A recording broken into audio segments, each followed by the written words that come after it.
Hello friends, कैसे हैं आप लोग? I think we all are very well and very energetic. Yes, today we are going to start class 12 subject maths topic. Our favourite topic differentiation. कुछ questions के लिए हम लोगों ने रोल्स थ्योरम का वेरिफिकेशन कर लिया था. अब एक और मैथमेटिशियन लेग्रांजे ने अपनी थ्योरम दी. उसको हम लोग बोलते हैं लेग्रांजेस मीन वैल्यू थ्योरम. उसको जो है मीन वैल्यू थ्योरम भी बोल देते हैं. और कुछ टीचर्स एमवीटी भी प्रोनाउंस करते हैं. एमवीटी का मतलब मीन वैल्यू थ्योरम. ओके, तो आज हम लोग मीन वैल्यू थ्योरम को डिस्कस करने जा रहे हैं. How we can verify mean value theorem for given questions और गिवन फंक्शंस.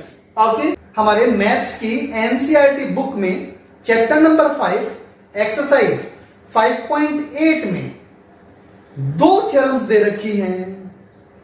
एक है रोल्स थ्योरम, एक है मीन वैल्यू थ्योरम. और मीन वैल्यू थ्योरम को हम लोग लेग्रांजे मीन वैल्यू थ्योरम भी बोल देते हैं. पिछले वीडियो में मैंने रोल्स थ्योरम को एक्सप्लेन कर दिया. उस पे बेस्ड क्वेश्चंस कैसे एक्सप्लेन होते हैं, कैसे हमारे को जो है कॉपी में मेंशन करना है, वो सब चीज हमने डिस्कस कर ली थी. सेम एज रोल्स थ्योरम हमारे पास Lagrange mean value theorem otherwise MVT, दोनों थ्योरम रोल्स थ्योरम और mean value theorem approx same सी है, बस थोड़ा सा उसमें डिफरेंस है. अब वो डिफरेंस कहां से स्टार्ट होता है? फर्स्ट स्टेज रोल्स थ्योरम के लिए भी और लेग्रांजे मीन वैल्यू थ्योरम के लिए भी सेम है. कहने का मतलब if given function f x at given interval is polynomial, otherwise trigonometric, otherwise logarithmic, otherwise exponential, otherwise product of two or more than two functions है, तो it is continuous on given interval a comma b. And I repeat, we all know that this interval is closed interval. Okay, and differentiable on open interval a comma b. Is that clear? In Rolle's theorem there is fa is equal to fb, but in mean value theorem fa should not be equal fb. fa और fb equal नहीं होने चाहिए. Okay, then at x is equal to c we select any point in between a and b. At that point f dash c is equal to fb minus fa upon b minus a. यहां हम लोग जो है इनकी value जो calculate होंगी, जो कि हमने पहले रोल्स थ्योरम में भी डिस्कस किया है कि कैसे fa और fb कैलकुलेट किया जाता है, वो सारी वैल्यूज हम लोग यहां पुट कर देंगे और उसको कैलकुलेट करेंगे. तो जहां c की वैल्यू इसके बिटवीन आ रही है उस पॉइंट पे मीन वैल्यू थ्योरम वेरीफाई होगी. सेम एज रोल्स थ्योरम, बस हमारे पास ये दो कंडीशन रोल्स थ्योरम से डिफरेंट है. फर्स्ट केस सेम है दोनों थ्योरम्स के लिए. Is that clear?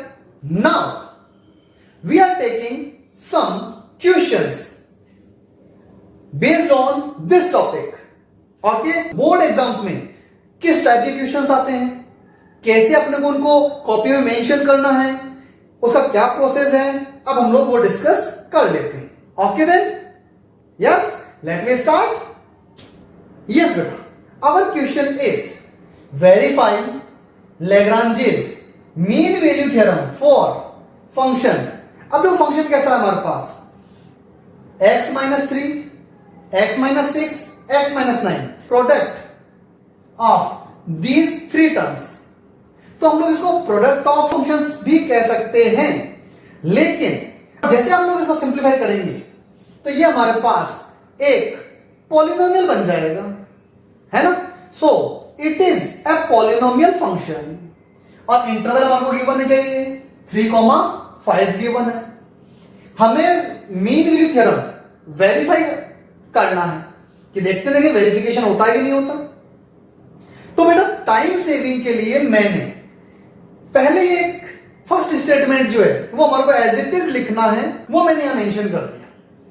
तो देखो फर्स्ट स्टेज जो है हमारे पास वो क्या वेरिफिकेशन के लिए मेंशन करना है, ओनली स्टेटमेंट देना है given function is polynomial function, multiply करोगे तो पॉलिनोमियल फंक्शन हो जाएगा ये। And we all know that all polynomial functions are continuous and differentiable at everywhere. Okay, so it is continuous and differentiable on given interval. Here fa का मतलब ये जो value है वो अगर हम लोग इसमें पुट कर दें तो क्या कंडीशन बन जाएगी हमारे पास, f3 is equal to 3 minus 3, 3 minus 6, 3 minus 9, it will be 0। एंड f5 5 minus 3, 5 minus 6, 5 minus 9, it will be 8. Okay, now f3 is not equal to f5, so second stage भी क्या हो गया, वेरीफाई हो गया हमारे पास। Now for third stage,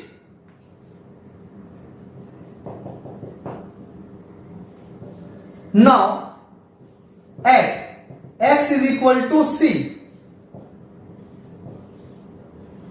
where c belongs to 3,5।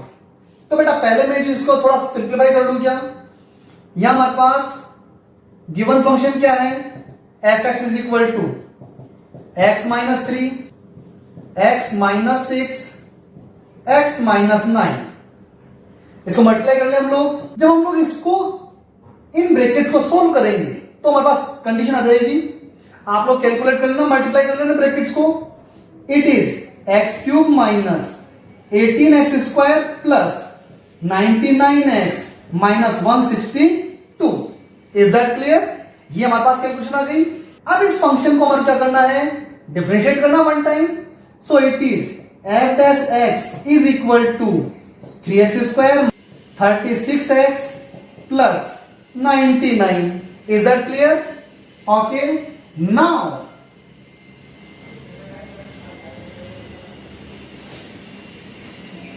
we put x is equal to c, like then we have f dash c is equal to 3c square minus 36c plus 99. Okay, then we have f dash c is equal to f5 minus f3 upon 5 minus 3. So what is the value of f dash c? 3c square 36c plus 99 is equal to 8 minus 0.2. It is 4. So 3c square 36c plus 95 is equal to 0. Is that clear? तो बेटा ये हमारे पास एक quadratic equation आ गई। And with the help of quadratic formula, we can calculate the value of c. Is that clear? Calculate कर सकते हैं। अब c की हमारे पास दो वैल्यू आएंगी। अब उन दोनों वैल्यू में से हो सकता है कोई एक वैल्यू इस इंटरवल के बिटवीन हो, तो फिर हम लोग वही वैल्यू सिलेक्ट करेंगे जो इन दोनों इंटरवल के बिटवीन है। उसके लिए मीन वैल्यू थ्योरम वेरीफाइड है।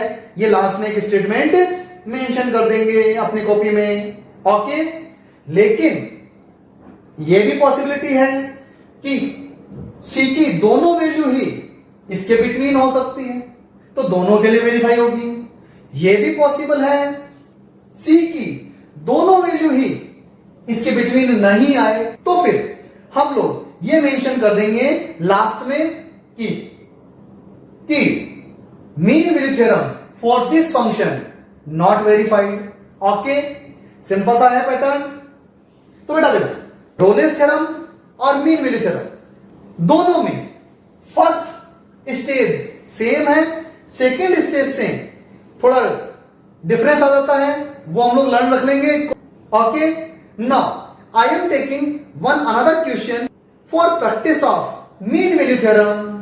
Yes, question is verify Lagrange's mean value theorem for function fx is equal to under root x minus 2, okay, on interval 2, 3। तो बेटा देखना जरा इधर, ये हमारे पास है x minus 2 raise to power half. आपने बीटी बाइनोमियल थ्योरम पढ़ी होगी कभी, है ना?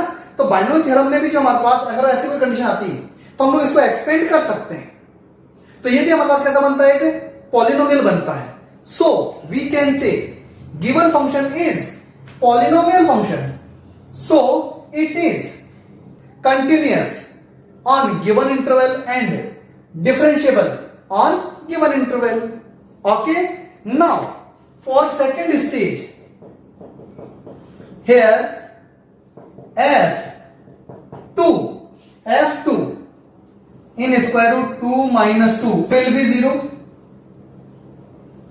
and f3 is equal to 3 minus 2, it will be 1. Now for third stage, for x is equal to c, where c belongs to 2, 3, f dash x 1 upon 2 under root x minus 2. Now we put x is equal to c, then f dash c is equal to 1 upon 2 under root c minus 2. Is that clear? Yes. Here f dash c is equal to f 3 minus f2 upon 3 minus 2. Is that clear? Now put the value of these. It is 1 upon 2 under root c minus 2 is equal to 1 minus 0 upon 1. So it is 1 upon 2 under root c minus 2 is equal to 1. तो अब देखो, इसको simplify करने के लिए मैं क्या कर रहा हूं, इसको इधर ट्रांसफर कर देता हूं केवल। तो यहां हमारे पास हो जाएगा under root c minus 2 is equal to 1 by 2, squaring both the side. तो इसको कैलकुलेट कर लेंगे क्या, c की वैल्यू आ जाएगी। c की वैल्यू अगर इन इंटरवल्स के बिटवीन है, then we mention here a statement that for given function Lagrange mean value theorem verified. Is that clear? तो बेटा ऐसे क्वेश्चंस भी हम लोग सोल्व कर लेंगे क्या? आप लोगों को अपनी एनसीईआरटी बुक में कुछ क्वेश्चंस गिवन है in exercise 5.8, so you should practice these questions. Okay, फिर भी कोई डाउट हो, फिर भी कोई प्रॉब्लम आए तो please please please comment me in my comment box. Maths class Pawan Kumar sir, subscribe it and press bell icon also. Okay okay then, thank you, best of luck, Radhe Radhe, जय श्री राधे।